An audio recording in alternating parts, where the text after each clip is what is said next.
अवैध संबंध के चलते पति पत्नी के दाम्पत्य जीवन में आई दरार। हाई प्रोफाइल मामला एसडीएम पत्नी एवं सफाई कर्मी पति का है। इस समय सोशल मीडिया पर एक एसडीएम पत्नी और सफाई कर्मी पति के दाम्पत्य जीवन में बेवफाई का समाचार सुर्खियों में है। पति पत्नी सोशल मीडिया पर छाई हुई है। पत्नी के बेवफाई पर जोक्स भी किए जा रहे हैं। कोई कह रहा है बबुनी के लागल बा शहर के हवा खूबे पढ़ावत। कोई कह रहा है कि सरकार ने नारा दिया है कि बेटी पढ़ाओ बचाओ बेटी पढ़ाओ, यह नहीं कहा है कि पत्नी पढ़ाओ एसडीएम बनाओ। तमाम तरह के कमेंट आ रहे हैं सोशल मीडिया में। यह पति पत्नी इसलिए हाईलाइट है कि दोनों के बीच के पद का अंतर जमीन आसमान के बीच का है। इन दोनों पदों के बीच के अंतर को पाटने के लिए नैतिक शिक्षा और धार्मिक अध्ययन की आवश्यकता है। भरत को राजगद्दी मिलने के बाद भी राज सत्ता का कभी मद नहीं हुआ। अपने बड़े भाई राम को अयोध्या वापस लाने के लिए जंगल में चले गए। कहे कि भैया आप अयोध्या वापस चले जाएं और बदले में मैं 14 वर्ष के आजीवन इस जंगल में रहूंगा। हमारे धर्म शास्त्रों में वर्णन मिलता है कि सच्चाई के लिए भक्त प्रहलाद ने पिता का त्याग किया, विभीषण ने भाई का त्याग किया और भरत ने अपनी माता कैकेयी का त्याग किया।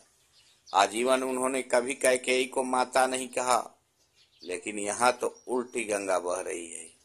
एसडीएम साहिबा ने अपने भौतिक सुखों एवं पद की शान शौकत एवं गरिमा को देखते हुए एक अधिकारी के प्यार में जिस पति को अग्नि की साक्षी मानते हुए 7 जन्मों तक साथ निभाने का वादा किया था, उनको एक झटके में ही दरकिनार कर दिया। एसडीएम पत्नी ने पति को तलाक देने की अर्जी लगा दी। अपनी प्रेमी के साथ मिलकर उसके जान की दुश्मन बन बैठी। मीडिया रिपोर्ट के अनुसार एवं उसके पति द्वारा लगाए गए आरोपों की माने तो एसडीएम साहब का प्रेम प्रपंच होमगार्ड कमांडेंट से चल रहा है। जिस पति ने उन्हें पढ़ा लिखा कर ऑफिसर बनाया, उसी पति को दहेज उत्पीड़न में फंसाने की कोशिश की जा रही है। पति के आरोपों को अगर माना जाए तो उसकी जान को खतरा है। पति एवं उसके परिवार को 376 धारा में मुकदमा दर्ज कराकर फर्जी केस में फंसाने की धमकी भी दी जा रही है। पता नहीं सरकारी पदों पर आसीन होने वाली इन अफसरों की कौन सी शिक्षा दी जाती है जिसमें लेस मात्र भी नैतिक शिक्षा का अंश न हो। जिस प्रदेश के मुखिया सन्यासी हो, राज सत्ता प्राप्त होने के बाद भी अपनी नैतिक धर्म को निभा रहे हैं, उसी प्रदेश में एक महिला को उसका पति उसे इस मुकाम पर पहुंचाया, उसे तलाक दे रही हो, जिसकी जिंदगी को नर्क बना दिया, क्या उसे इस पद पर रहने का हक है?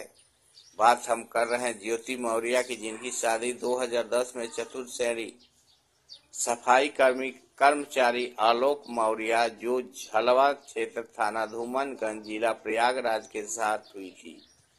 ज्योति मौर्य चिरई गांव जनपद वाराणसी की रहने वाली थी। शादी बाद आलोक मौर्य अपनी पत्नी ज्योति मौर्य की लोक सेवा आयोग की सिविल सर्विसेज की तैयारी के लिए प्रयागराज के एक अच्छे कोचिंग सेंटर में एडमिशन कराता है। इसके लिए उसे घर के परिवार के लोगों के साथ तथा अपने उच्च अधिकारियों से भी सहयोग लेना पड़ता है। ज्योति मौर्य लोक सेवा आयोग के पीसीएस परीक्षा में 16वीं रैंक लाती है और उनका नियुक्ति एसडीएम के पद पर 2016 में हो जाती है। वह कौशाम्बी, प्रतापगढ़, जौनपुर, लखनऊ सहित 8 जनपदों में एसडीएम के पद पर रहती है। वर्तमान में वह बरेली में चीनी मिल के जेएम पद पर है। 2020 में इनका लव अफेयर होमगार्ड के जिला कमांडेंट मनीष दुबे से हो जाती है। ज्योति मौर्य अपने पति के मोबाइल पर फेसबुक लॉगिन करती है और लॉग आउट करना भूल जाती है। इसी बीच उनके पति के मोबाइल पर जिला कमांडेंट मनीष दुबे का अश्लील मैसेज आता है। उसके बाद आलोक मौर्य अपनी पत्नी ज्योति मौर्य से इस संबंध में पूछताछ करते हैं तो वह यह कहकर मामला टाल देती है कि अधिकारी हैं, बातचीत करनी पड़ती है। एक दिन आलोक मौर्य अपनी पत्नी के साथ अवैध संबंध बनाते हुए मनीष दुबे को रंगे हाथ पकड़ लेता है। उसके बाद पति पत्नी के रिश्ते में दरार आती है और झगड़ा कलह शुरू हो जाता है। विगत 7 मई को एसडीएम पत्नी ज्योति मौर्य अपने पति आलोक मौर्य के विरुद्ध फोन करके धूमनगंज थाने में एक फॉर्च्यूनर गाड़ी दहेज में मांगे जाने का मुकदमा दर्ज करा देती है। यही नहीं, आलोक मौर्य का आरोप है कि उनकी पत्नी के भाई सचिन मौर्य उसे जान से मारने की धमकी दे रहा है और कह रहा है कि चुपचाप तलाक ले लो। यह भी आरोप है कि 376 की धारा में ज्योति मौर्य पूरे परिवार को फंसाने की धमकी दे रही है। ज्योति मौर्य का आरोप है कि आलोक मौर्य के साथ मेरे पारिवारिक विवाद चल रहा है, जिसमें मैंने तलाक के लिए मुकदमा किया हूं, जो पारिवारिक न्यायालय में विचाराधीन है। आलोक मौर्य ने गलत तरीके से मेरे मोबाइल और व्हाट्सएप हैक कर लिया है, जिसके विरोध में मैंने धूमनगंज थाने में शिकायत दर्ज कराई हूं।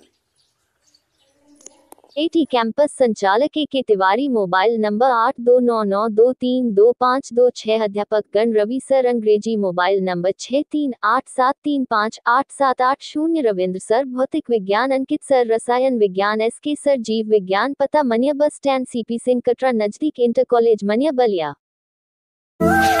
आप देख रहे हैं तपोभूमि न्यूज चैनल। तपोभूमि न्यूज चैनल में आपका स्वागत है। चैनल को सब्सक्राइब करें, घंटी के बटन को दबाएं एवं लाइक करें।